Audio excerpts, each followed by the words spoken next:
Welcome back दोस्तों। मैं वापस आया हूँ अपने एक और वीडियो के साथ।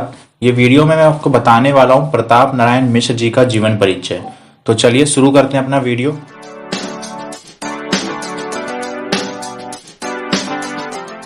शुरू करते हैं। प्रताप नारायण मिश्र, इनका जन्म हुआ था 1856 ईस्वी में। इनकी मृत्यु हुई थी 1894 ईस्वी में। इनका जन्म स्थान बेजे गांव उन्नाव में है। प्रमुख रचनाएं इनकी नवनीत, प्रताप पीयूष, प्रताप समीक्षा, गो संकट, हटी हमीर, भारत दुर्दशा, कली कौतुक, कली प्रभाव, ये इनकी कुछ प्रमुख रचनाएं थी। शुरू करते हैं। प्रताप नारायण मिश्र 24 सितंबर 1856 से 6 जुलाई 1894 तक इनका जन्म और मृत्यु था। वह भारत मंडल के प्रमुख लेखक, कवि और पत्रकार थे। वह भारतेंदु निर्मित एवं प्रेरित हिंदी लेखकों की सेना के महारथी, उनके आदर्शों के अनुगामी और आधुनिक हिंदी भाषा तथा साहित्य के निर्माण क्रम में उनके सहयोगी थे। भारतेंदु पर उनकी अनन्य श्रद्धा थी। वे अपने आप को उनका शिष्य कहते और देवता की भांति उनका स्मरण करते थे। भारतेंदु जैसी रचना शैली, विषय वस्तु और भाषागत विशेषताओं के कारण मिश्र जी प्रति भारतेंदु और द्वितीय हरिश्चंद्र कहे जाने लगे थे। जीवनी। मिश्र जी उत्तर प्रदेश के उन्नाव जिले के अंतर्गत बेजे गांव बैथर के निवासी थे। कात्यायन गोत्रीय कान्य कुवज ब्राह्मण थे। पंडित संकटा प्रसाद मिश्र के पुत्र थे। इनके पिता का नाम पंडित संकटा प्रसाद था। ओके। बड़े होने पर वह पिता के साथ कानपुर में रहने लगे और अक्षरारंभ के पश्चात उनसे ही ज्योतिष पढ़ने लगे, किंतु उधर रुचि ना होने से पिता ने उन्हें अंग्रेजी स्कूल में भर्ती करा दिया। तब से कई स्कूलों का चक्कर लगाने पर भी वह पिता की लालसा के विपरीत पढ़ाई लिखाई से विरत ही रहे और पिता की मृत्यु के पश्चात 18 से 19 वर्ष की अवस्था में उन्होंने स्कूली शिक्षा से अपना पिंड छुड़ा लिया। इस प्रकार मिश्र जी की शिक्षा अधूरी ही रह गई, किंतु उन्होंने प्रतिभा और स्वाध्याय के बल से अपनी योग्यता पर्याप्त बढ़ा ली थी। वह हिंदी, उर्दू और बंगला तो अच्छी जानते ही थे, फारसी, अंग्रेजी और संस्कृत में भी उनकी अच्छी गति थी। मिश्र जी छात्रावस्था से ही कवि बचन सुधा के गद्य पद्यमय लेखकों का नियमित पाठ करते थे, जिससे हिंदी के प्रति उनका अनुराग उत्पन्न हुआ। लावनी गायकों की टोली में आशु रचना करने तथा ललित जी की रामलीला में अभिनय करते हुए उनसे काव्य रचना की शिक्षा ग्रहण करने से वह स्वयं मौलिक रचना का अभ्यास करने लगे। इसी बीच वह भारतेंदु के संपर्क में आए। उनका आशीर्वाद तथा प्रोत्साहन पाकर वह हिंदी गद्य तथा पद्य रचना करने लगे। 1882 के आसपास प्रेम पुष्पावली प्रकाशित हुई और भारतेंदु जी ने उसकी प्रशंसा की तो उनका उत्साह बहुत बढ़ गया।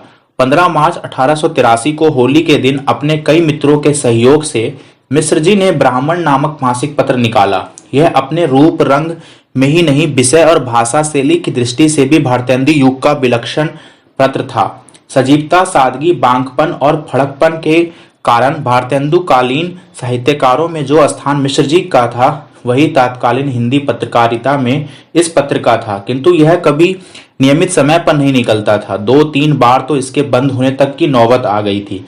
इसका कारण मिश्र जी की व्याधि, मंदिर, शरीर और अर्थाभाव था। रामदीन सिंह आदि की सहायता से यह येन केन प्रकारण संपादक के जीवन काल तक निकलता रहा। उनकी मृत्यु के बाद भी रामदीन सिंह के संपादकत्व में कई वर्षों तक निकला, परंतु पहले जैसा आकर्षण उसमें ना रहा।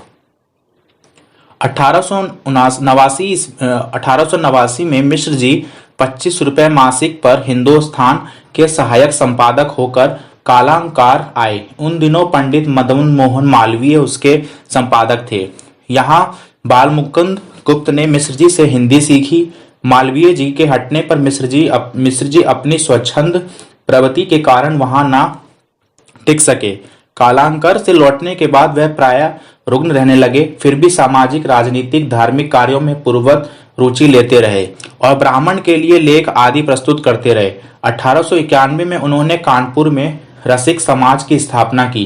कांग्रेस के कार्यक्रमों के अतिरिक्त भारत धर्म मंडल, धर्म सभा, गोरक्षणी सभा और अन्य सभा समितियों के सक्रिय कार्यकर्ता और सहायक बने रहे। कानपुर की कई नाट्य सभाओं और गौरक्षणी समितियों की स्थापना उन्हीं के प्रयत्नों से हुई थी। मिश्र जी जितने परिहास्य प्रिय और जिंदादिली व्यक्ति थे, उतने ही अनियमित, अनियंत्रित, लापरवाह और काहिल थे। रोग के कारण उनका शरीर युवा अवस्था में ही जर्जर हो गया था, तो भी स्वास्थ्य रक्षा के नियमों का वे सदा उल्लंघन करते रहे।